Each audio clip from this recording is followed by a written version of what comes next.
อ่ะสบายดีพ่อแม่ไอเอ้ยน้องทุกคนเลยเนาะป้าดุเดือดดุเดือดดุเดือดบ่พอตูทรัมป์กับไชน่าปะทะกันแบบดุเดือดเนาะภาษีนำเข้าถ้าแม่นเอาดีๆหั่นนะเล่าเฮ็ดจังซี่กะคักได้เนาะเฮาผู้หนึ่งเลยที่รุ่นเรื่องพอตูทรัมป์ขึ้นภาษีแต่ละประเทศหั่นนะโดยเฉพาะประเทศใกล้เคียงประเทศลาวหั่นนะเนาะเพราะว่าสำหรับเฮาแล้วคนอื่นที่อยู่พี่น้องที่อยู่ประเทศอเมริกากะอดเอาเนาะช่วงที่เราขึ้นภาษีนี่ของมันก็ต้องขาดตลาดแล้วก็แพงขึ้น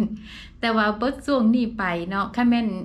เราตกลงทุกประเทศแบบตกลงกันได้ละตัดภาษีลงคือประเทศเวียดนามที่เสนอกับประตูทรัมป์ว่าสิบ่มีภาษีนำเข้าเนาะให้เป็นศูนย์อันนี้ก็เฮาผู้อยู่ต่างประเทศหั่นนะและแค่เวลาเฮาไปเที่ยวเวียดนามจังซี่เนาะเฮาอยากได้ของที่นำเข้าจากประเทศอเมริกาเพราะว่า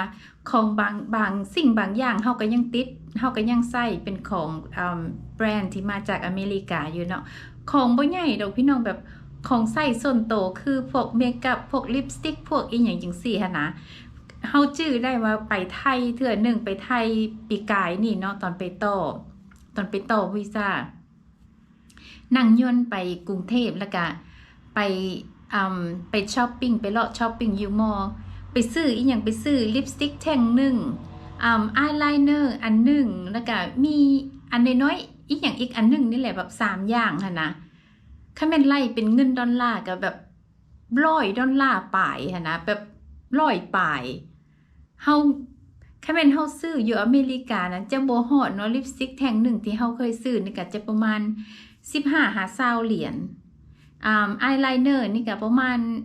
10ปลาย20 เหรียญเนาะค่ะแม่นเฮาซื้ออยู่ประเทศอเมริกาของ3อย่างเล็กน้อยที่เฮาซื้อหั่นจะบ่ฮอด$100ดอกแต่ว่าเฮาไปซื้ออยู่ประเทศไทย100ปลายแบบทบโตเลยทบ1เลยเนาะแล้วก็ก่อนหน้า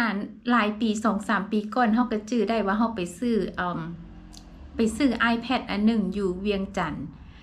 เป็นแบบ iPad เก่าค่ะนะ iPad ตั้งแต่รุ่น iPad 8 iPad 7 iPad 8คันแม่นอยู่ประเทศอเมริกามันเป็นของเก่าหลายปีแล้วแบบของเก่าประมาณ5 ปีแล้วค่ะนะคันแม่นซื้ออยู่พุ่นจะแบบบ่เกิน$200-300อันนี้มาซื้ออยู่ประเทศลาวเนาะ600เกือบ700แบบทบ1เลยค่ะนะ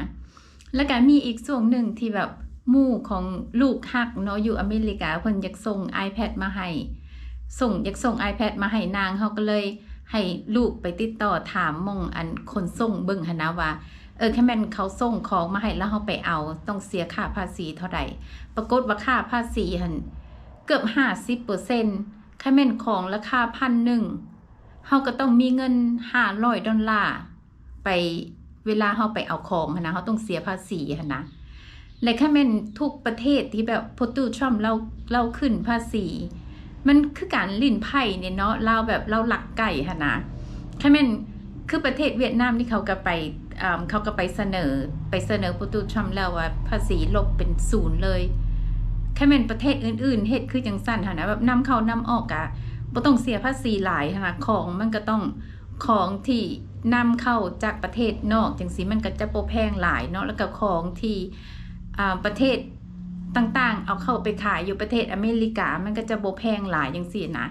ก็ช่วงที่แรกนี่ช่วงใหม่ๆนี่ก็พี่น้องก็อดเอาไปก่อนเนาะเฮาสำหรับเฮาแล้วเฮาไว้ใจพอตูทรัมป์แค่แม่นเฮามีเงินเฮาก็คือแบบเฮาเฮาลงนำพอตูทรัมป์ my money is on พอตูทรัมป์ในฐานะที่เราแบบเราเป็นนักธุรกิจมาตั้งแต่นุ่มๆเนาะเราหูว่าเราเฮ็ดหยังอยู่หั่นนะมาเข้าเรื่องเฮาขอความคิดความเห็นจากพี่น้องเรื่องของ2นางที่ถูกส่งมาอาทิตย์ก่อนนี่นางผู้หนึ่งหันส่งมาตอนเดือน3แล้วเราก็อยู่นี่มาเดือนหนึ่งแล้วเนาะและอีกผู้หนึ่งนะก็ถูกส่งตามหลังมาและ2นางนี่เท่าที่เฮาติดตามข่าวหั่นน่ะก็คือนาง2นางนี่แบบสิ สิสู้คดีแล้วก็คิดว่าตัวเองยังมีสิทธิ์กับประเทศอเมริกาอยู่หั่นนะแต่สำหรับความคิดของเฮาแล้วบ่น่าจะได้เนาะบ่น่าจะได้แต่ก็เป็นกำลังใจให้แล้วก็อยากมาขอบใจหมู่เพื่อนพี่น้องทุกคนที่แบบให้ความคิดความเห็นมาหั่นนะเฮาก็เลยได้เรียนรู้หลายๆอย่างนำพี่น้องเนาะเท่าที่เฮาอ่านคอมเมนต์ของทุกคนที่เขียนเข้ามาหั่นนะเฮาก็สรุปได้เลยว่าประมาณ 95% นี่ก็คือบ่มีสิทธิ์บ่ได้กลับแล้วก็มีอีก 5% ที่คิดว่าเรายังมีโอกาสเนาะเพราะว่าตอนที่พวกเขาไปมันเป็นช่วงอพยพหั่นนะเข้าไปในฐานะผู้อพยพผู้ลี้ภัยเนาะบ่แม่นไปในฐานะแบบวีซ่าผัวเมียวีซ่าท่องเที่ยววีซ่านักเรียนอีหยังจังซี่หั่นน่ะเนาะเขาก็เลยคิดว่าเขามีสิทธิ์มองนี่ที่จะบ่ถูกส่งออกจากประเทศอเมริกาแต่ตามกฎหมายที่ประตูทรัมป์เรานำเอามาใช้เนาะกฎหมายนี้ตั้งแต่หลายร้อยปีแล้วเนาะหลาย10 ปีแล้วเรานำเอามาใช้ก็คือมีเคสหนึ่งเนาะมีเคสหนึ่งที่เราส่งคนไปประเทศหนึ่งเนาะบ่เอ่ยชื่อกันแล้วกันแล้วผู้นี้นี่เรามีคดีติดโตเนาะเราเป็นคนอยู่ในถือว่าเป็นแก๊งสเตอร์ผู้หนึ่งหั่นนะถือว่าคนอยู่ในแก๊งแล้วก็มีคดีติดโตแล้วก็เฮ็ดเรื่องบ่ดีมาก่อนเนาะก็คือฆ่าปล้นจี้อย่างประเภทนี้แหละแล้วเราจับส่งกลับไปประเทศที่เราประเทศเดิมหั่นนะประเทศที่เรามาหั่นนะแต่ว่าหมอนี่เราตอนที่เราถูกimmigration ใส่โทษเราหั่นเนาะเราก็มีการขอว่าบ่ให้ส่งเราไปเข้าคุกอยู่ประเทศที่เรามาหั่นนะเพราะว่าเรามีแบบคู่กรณีอยู่หั่นเขาก็เลยให้แบบอนุโลมให้เราหั่นนะเนาะแล้วพอดีมาถึกช่วงไอจับเราได้แล้วส่งเรากลับไปประเทศลาวหั่นนะเราก็เลยคิดว่าลาวหั่นมีสิทธิ์ที่แบบสิต่อสู้กับประตูทรัมป์หั่นนะว่าเรามีคำสั่งศาลมาว่าบ่ให้ส่งเรากลับคืนประเทศอันนี้แล้วก็สรุปก็คือสู้ประตูทรัมป์บ่ได้ดอก สรุปก็คือประตูทรัมป์ยังมีสิทธิ์ส่งนักโทษส่งคนที่มีคดีต่างๆกลับคืนประเทศเดิมเขาแบบส่งออกจากประเทศหั่นนะเนาะเพราะว่ามีนักกฎหมายผู้หนึ่งเพิ่นมาต่อต้านประตูทรัมป์หั่นนะว่าบ่ให้เราบ่มีสิทธิ์ที่จะส่งคนกลับประเทศเขาให้ส่งเขากลับมาหั่นนะก็คือสรุปก็คือสู่ประตูทรัมป์บ่ได้ดอกคือเรามีสิทธิ์เนาะเพราะว่าเราเป็นคนบริหารประเทศหั่นนะคันแม่นเราบ่มีสิทธิ์ที่จะเฮ็ดในสิ่งที่เราคิดว่าจะให้ประเทศเราดีขึ้นหั่นนะให้ประเทศเรามีความปลอดภัยขึ้นและการที่ให้เราบริหารประเทศเพื่ออีหยังเนาะคันสิเว้าหั่นนะคันสิเว้าง่ายๆหั่นนะอันนี้เฮาก็บ่ได้อีหยังเรื่องการเมืองดอกเพียงแต่เฮามักเบิ่งข่าวเนาะเฮาก็เลยติดตามข่าวมาตลอดแล้วก็อีกข่าวนึงที่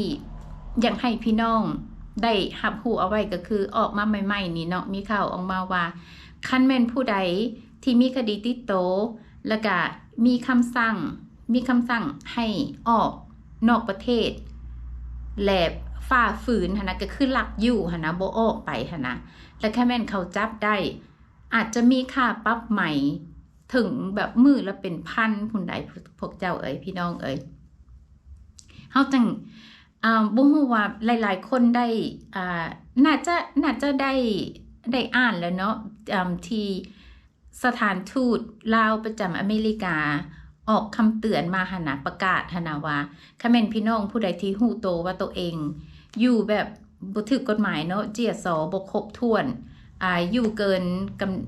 นกำหนดวีซ่าหรืออีหยังต่างๆหั่นนะก็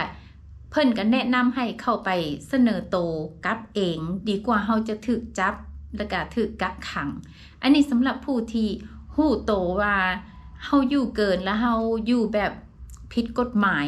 เฮาก็ไปเสนอโตซะดีกว่าเนาะการเสนอโตก็คือไปเสนอโตกับสถานทูตลาวประจำอเมริกา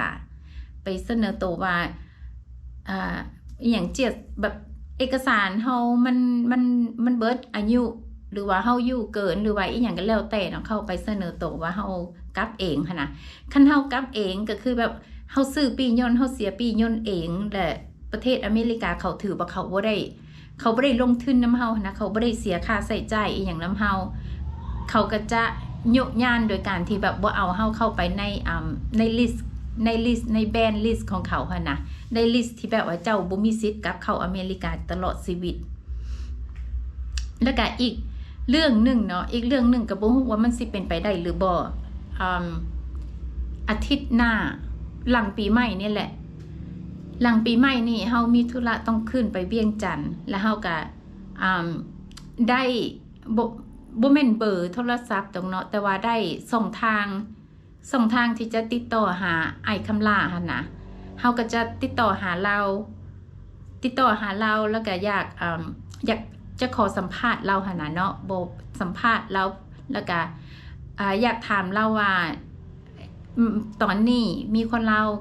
กับแบบมีคนลาวมาฮอดจักคนแล้วก็มีคนลาวที่ได้เอกสารออกไปนอกจากคนแล้วก็ไปอยู่ไสไปอยู่เองหรือว่าจังใดแบบเรามีการช่วยเหลืออีหยังคนลาวเฮาหั่นน่ะอันนี้ก็ให้พี่น้องคอยติดตามไปนำกันเนาะแล้วก็กลับมาหาพี่น้องที่ส่งความคิดความเห็นเข้ามาอันนี้เฮาอยากขอบใจน้ำพี่น้องหลายๆเนาะที่ส่งความคิดความเห็นมาแล้วก็ติดตามเฮา